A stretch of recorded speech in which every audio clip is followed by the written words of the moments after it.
Heavy hearts in Idaho. Right now, flags are lowered across the state to honor the lives of 3 Idaho National Guard pilots. They were killed in a Black Hawk helicopter crash. This is a live picture of the flag at the Idaho Capitol.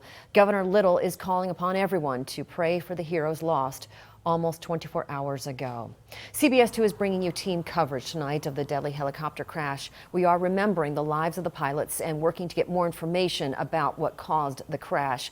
We begin our coverage with CBS 2's Ariana Piper. She's been talking to the Idaho National Guard.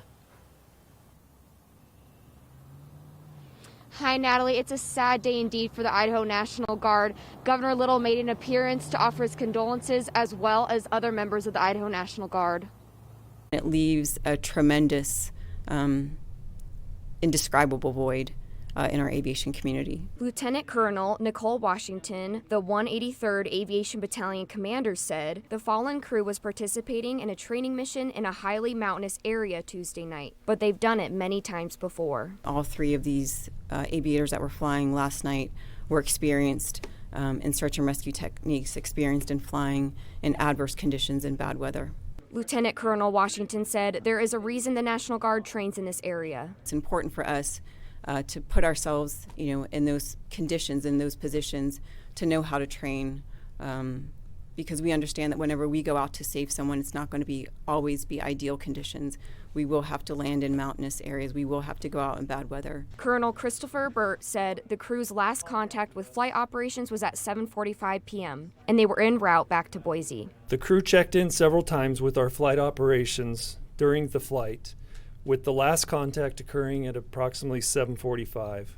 Lieutenant Colonel Washington said the crash site was about 15 miles southeast of the base, past Lucky Peak, in an area they call 3 Points. She said flight operations didn't receive an emergency code from the crew, but 20 minutes later received an active emergency locator transmitter signal from the Air Force Rescue Coordination Center in Florida. Whenever they called back returning to Boise, the weather had started to slowly deteriorate.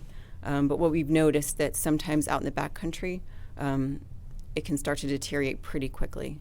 Lieutenant Colonel Washington said the aircraft that tried to locate the fallen crew tried 3 different times, but weather and fuel restraints caused them to go back to Boise.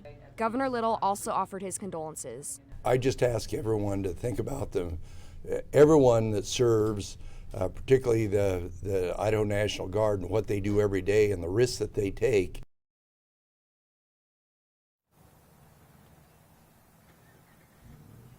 The Army and Aviation Center has assigned a team that will arrive in Boise sometime tomorrow afternoon.